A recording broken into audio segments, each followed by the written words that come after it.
Para analizar nuevamente escenarios económicos está con nosotros Antonio Aracre. Antonio, muy buenas tardes, ¿cómo estás? ¿Cómo estás, Pepe? Muy bien. Bien, la verdad es que hay que ser muy versado para tocar este tema, porque recién fuera de micrófono, fuera de cámara decíamos, bueno, escenarios económicos para 2024. Y yo dije, bueno, vamos a hablar de ciencia ficción. No, al igual que nos explicaba Salvador Di Stefano hace un rato, hay formas de ver por dónde vienen las cosas para 2024. ¿Qué estás viendo? Bueno, en principio un último trimestre del 2023 complicado, que es justamente lo que va a abrir la puerta para los distintos escenarios que tengamos en el 2024. Pero si tenemos una definición en primera vuelta o si vamos al balotaje, ya te explica una buena primera parte de la incertidumbre que vamos a vivir en el cuarto trimestre, Pepe. ¿Y por qué digo esto? Fíjate que, por ejemplo, si vos mirabas el riesgo país antes de las PASO, si mirabas la cotización de las acciones, si mirabas qué pasaba con los bonos, te encontrabas con que había en general una mirada optimista de la Argentina, con un descenso del riesgo país, con un ascenso de las acciones. Y lo que hemos visto de las PASO para acá es un deterioro en general de toda la actividad financiera, con un dólar contado con liqui, un dólar con MEP que se ha ido por las nubes. Tuvimos una devaluación del dólar oficial que prácticamente hoy nos deja en el mismo lugar que antes de la devaluación, porque se ha transferido todo a precios y tarifas.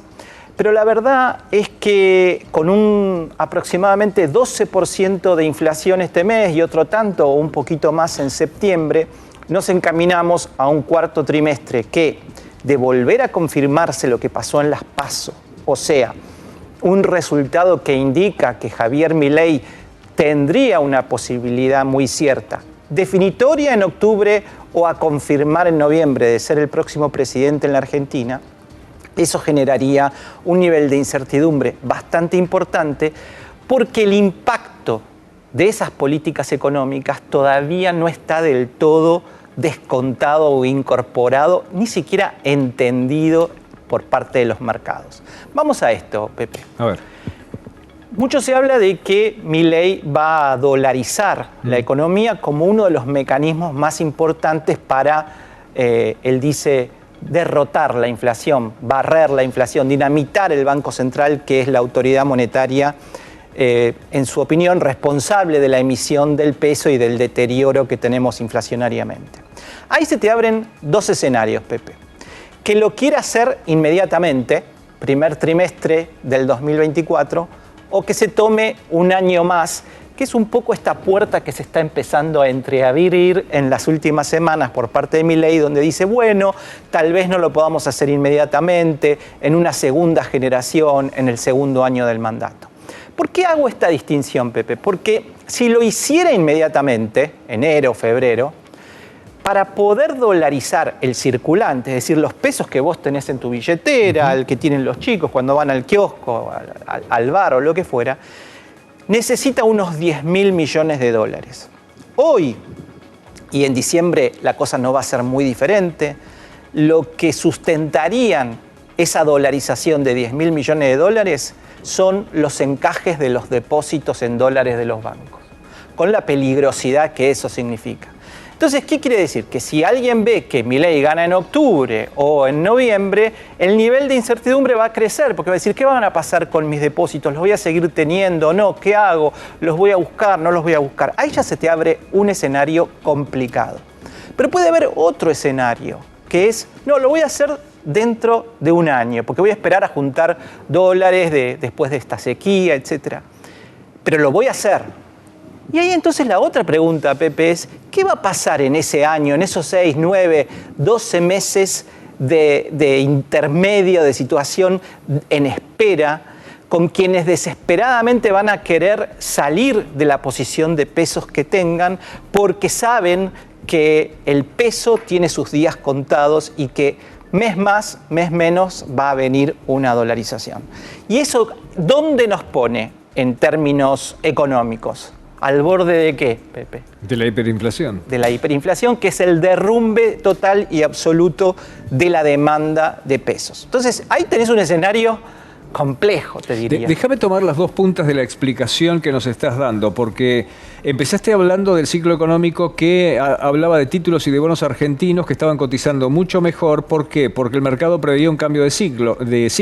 Pero no de Milei. Pero no de Milei, ahí está. De Juntos un cambio por el de Cambio. ciclo. Pero eventualmente contemplaba que con las declaraciones pro mercado, tan pro mercado, casi extremas de Milei, más los otros candidatos, eran más o menos todos pro mercado, entonces ese cambio de ciclo daba el empujón definitivo. Ahora ya no. Ahora es lo que estás diciendo vos. Milei tiene la posibilidad de ser presidente en primera o en segunda vuelta, eventualmente habrá que ver si se produce, pero eso inquieta al mercado a punto tal que hay reuniones en distintos lugares en los Estados Unidos donde están recabando informes contrarreloj para saber exactamente qué es Milei y qué son sus equipos. Pepe, hay muchísimos grupos económicos muy grandes de la Argentina, de capital argentino y de capital extranjero, que tienen posiciones en pesos enormes en LELIX.